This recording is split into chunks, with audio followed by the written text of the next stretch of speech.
Eksekusi 27 rumah di Jalan Duku Pakis 4 Surabaya, terus berlanjut sampai hari ini. Alat berat yang ada di lokasi terus meratakan bangunan yang masih berdiri. Sebelum eksekusi dilakukan perdamaian namun tidak satu orang pun warga yang datang ke Polsek Duku Pakis. Kuasa hukum pemohon eksekusi Sujianto, membantah kalau eksekusi yang dilakukan terkesan mendadak dan tidak pemberitahuan sebelumnya. Berbagai tahapan eksekusi sudah dilakukan, pemohon juga memberikan waktu kepada warga untuk mengosongkan rumahnya sendiri bahkan sudah diberikan penawaran kompensasi 50 juta setiap rumah bila mengosongkan rumahnya sendiri. Namun ketanyaannya sampai batas waktu yang sudah ditentukan warga tidak bersedia damai hingga akhirnya eksekusi paksa dilakukan.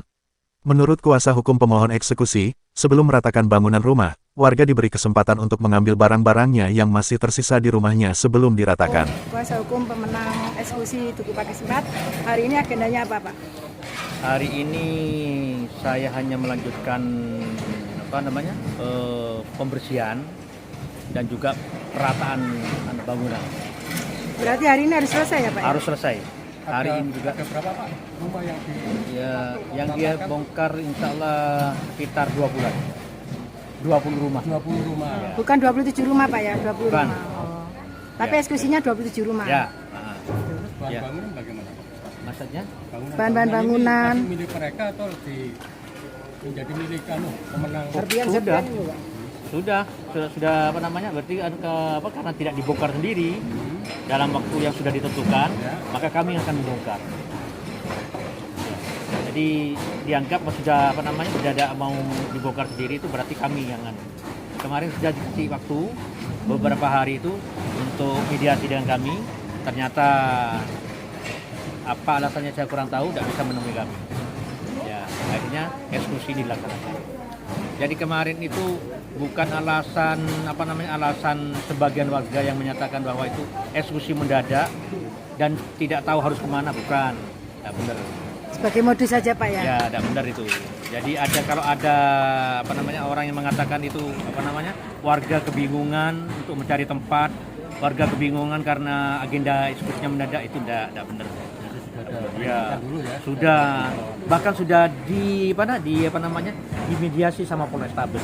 Intinya sesuai prosedur ya, Pak? Ya, mulai Binmas diundang, Ketua RT diundang, Pak Lurah diundang, RW diundang semua. Disitulah nanti ada kesepakatan sama kami, ya, disitulah disarankan sama kepala rapat, ya, ketua rapat waktu itu, pimpinan rapat, bahwa itu kalau disarankan warga untuk menemui kami. Ternyata saya sudah siap sampai hari terakhir kami sudah siap untuk ternyata warga tidak mau menemui kami. Terkait dengan permudi kemarin, Pak. Ya, sikap. Ya, silakan lah. Itu kan Jadikan panggung. Ya, kan itu yang eksekutif. Ya, tidak tahu, saya tidak bisa menanggapi secara itu. Tapi bagi kami yang orang hukum, apapun alasannya harus hukum. Patuh pada hukum ya? Patuh pada hukum. Ya. Dan ini tidak bisa dikatakan ini mendadak, kasihan warga mau kemana, tidak bisa. Karena masih ada timing waktu sebelumnya. Andai kata saya sendiri saya sendiri juga manusiawi. Makanya saya mau dimediasi untuk menemui warga, mau. Sampai jam malam terakhir saya menunggu di Polsek Duku Pakis. Tidak ada satu warga pun yang bisa menemui saya, tidak mau. Kalau warga sudah tidak mau menemui kami, berarti tidak mau damai atau tidak mau mediasi dengan kami. Bahkan kami sudah kasih solusi, akan ngasih solusi yang enak. Tidak harus seperti ini, gitu loh. Makanya saya juga tidak membantah, cuma tidak benar, ya. Kalau memang ada sebagian orang yang mengatakan ini mendadak, ya, mau kemana, nanti gini, tidak benar itu. Jadi ini tidak seketika ini langsung dikosong, enggak. Sudah banyak tahapan-tahapannya kita sudah lalui. Tidak harus seperti itu. Dan itu semua eksekusi memang harus begitu memang. Jadi tidak saklek hari langsung dibongkar dia. Ada prosedur tahapannya. Ada kendala, Pak? Insya Allah ada kendala. Ada kendala. Karena saya juga juga kasih kesempatan kepada warga-warga yang ingin masih ada yang mau ngambil barang-barang, silahkan. Masih dipersilakan. Ya, dipersilakan selama tidak diratakan. Ya, silakan. Pak, nama lengkap? Nama lengkap saya Sujianto. Kuasa hukum dari ini ya? Ya. Sementara praktisi hukum Abdul Malik menilai eksekusi yang terjadi di Duku Pakis Surabaya banyak mengalami kejanggalan, dan terkesan arogan karena warga sedang melakukan upaya perlawanan hukum. Seharusnya eksekusi bisa ditangguhkan. Diduga ada permainan mafia hukum dan mafia tanah dalam eksekusi tanah di Duku Pakis.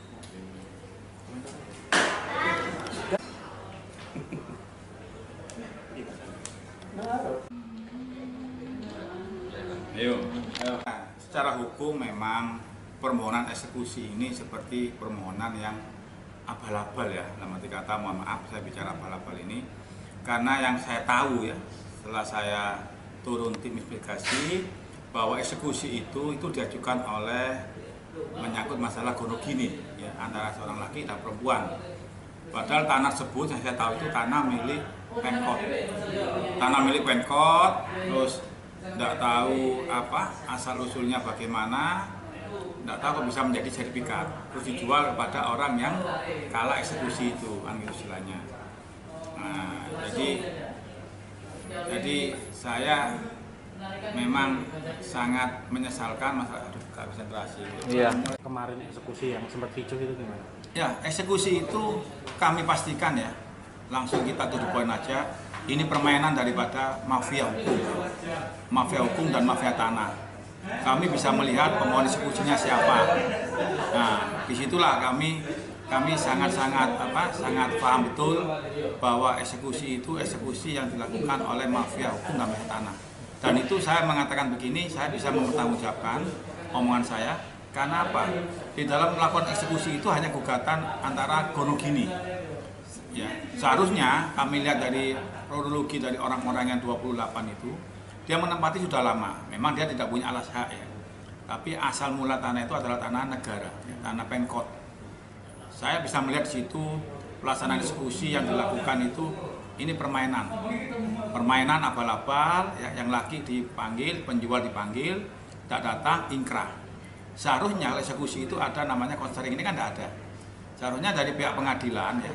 Ini pengadilan ini harus jangan gegabah.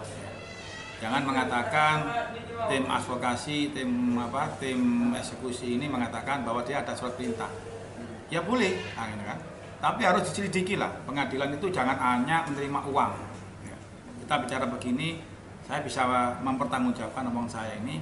Saya pastikan ini ada mafia, hukum mafia tanah di belakang ini. Jadi tidak manusiawi lah, dalam arti kata. Nah, kami minta anggota dewan ya, yang membidangi semua masalah hukum, ya, kepolisian, ya tugas polisi ini ada yang kontradiktif juga kemarin itu. Polisi hanya mengamankan dan polisi tidak tahu sebelahnya itu wakil wali kota, ya. Wali kota itu bapak kita ya, bapak kita juga. Seharusnya polisi harus proaktif ya, jangan seperti ini. Ini ada apa? Pihak polisi ini kok sampai menggebu-gebu. Dan saya sebagai praktisi hukum menyesalkan perbuatan eksekusi ini karena apa? Sudah ada perlawanan. Kalau sudah perlawanan, eksekusi itu harus dihentikan dulu. Oleh karena itu kami pastikan ini ketua pengadilan ini tidak benar ini. Pasti dapat apa-apa ya. Pelaksana eksekusi pun yang ikut eksekusi ini pasti kemungkinan saya pastikan ya, karena saya bicara ini saya mau perjalanan umroh, saya pastikan dia dapat uang. Sampai proses ini diam-diam membela masyarakat kecil. Seharusnya diduduk maniskan, dimediasi. Itu yang harus kita pahami. Seperti diketahui, 27 rumah warga dieksekusi paksa oleh jurusita Pengadilan Negeri Surabaya, atas permohonan dari Weni Oentari pemenang gugatan, melawan mantan suaminya sendiri yaitu Dewanto. Surabaya Rahayu mewartakan.